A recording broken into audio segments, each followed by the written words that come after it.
মানুষের পেট থেকে জন্মগ্রহণ করলে কি সে কি মানুষ হয়? সে কিন্তু মানুষ হয় না।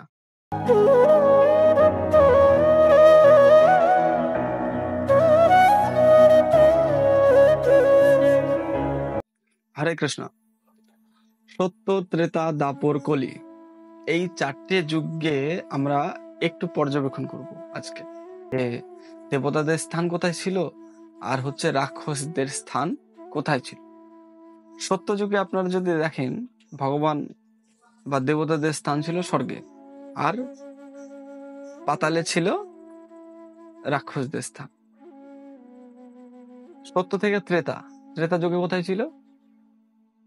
ত্রেতা যুগে রাম এবং রাবণ সেই একই মর্তে একই জায়গায় চলে এসেছে।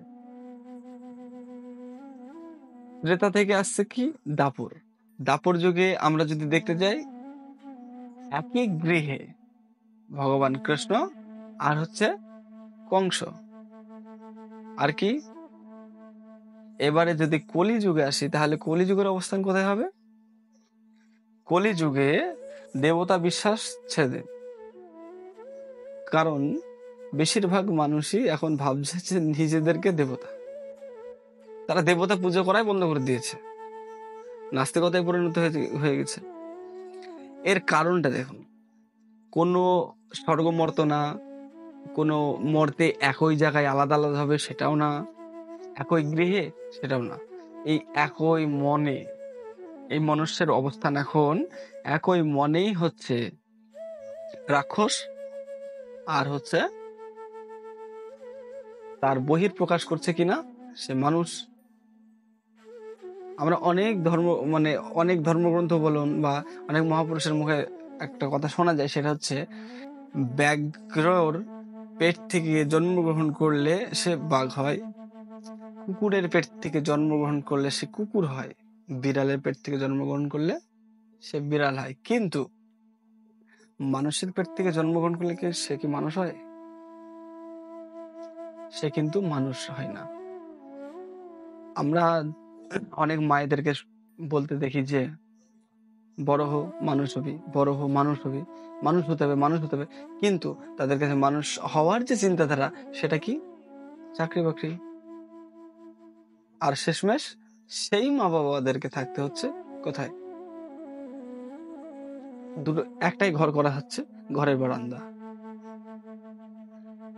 এবারে এর পেছনে বা বৃদ্ধাশ্রম, এর পেছনে আর একটা বিষয় হচ্ছে মজার কথা, সেটা হচ্ছে এখন রাক্ষস বা কলি অন্য কোথাও নাই, একটা জায়গাতেই আছে, সেটা হচ্ছে যেটার দ্বারা আপনি এই ভিডিওটি দেখছেন। এবার যদি বলেন যে আমাদের চিন্তাধারা বা আমাদের বলার যেই প্রকাশটা বা আমরা বলছি, এই ভিডিওর এই জিনিসটি যদি না বলি, আপনারা যদি না দেখেন, তবে কি করে হবে? সেটা বিষয় না। কলি ততক্ষণ এই জিনিসটাতে থাকবে যতক্ষণ আপনি এই ফোন থেকে কলি সম্বন্ধিত জিনিসগুলো দেখছেন।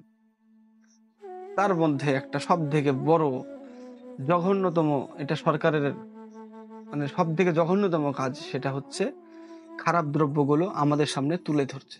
এইগুলো সুন্দর জিনিস, আবার কি লাস্টে বলছে যে এইগুলো করবেন না, এইগুলো করলে এটা হয়, আপনারা এটাকে দেখে শুনে করুন। বিষ খাওয়াচ্ছে, বাইরে লিখে দিচ্ছে যে এইগুলো বিষ।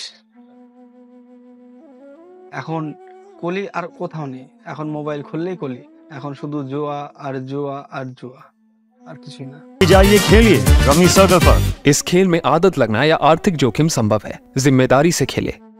তাই সচেতন হন। ফোনকে যদি ইউজ করতে হয়, ভালো কাজে ইউজ করুন। এই কলি আপনি যদি শুধুমাত্র আপনার আত্ম উন্নতির কাজে ব্যবহৃত করেন, তবে এটি একটি সুন্দর একটি জিনিস, সুন্দর একটি ব্যবস্থা আপনাকে সবার সাথে সংযুক্ত রাখার, কলির সাথে সংযুক্ত নয়। আজকে সমাজ সচেতনের জন্য বা এই যে জুয়া খেলা বা তামাক জাতীয় খাবার যেগুলো সামনে আসছে, পণ্যগুলো, এইগুলোকে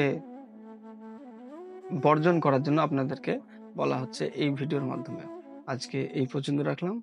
হরে কৃষ্ণ।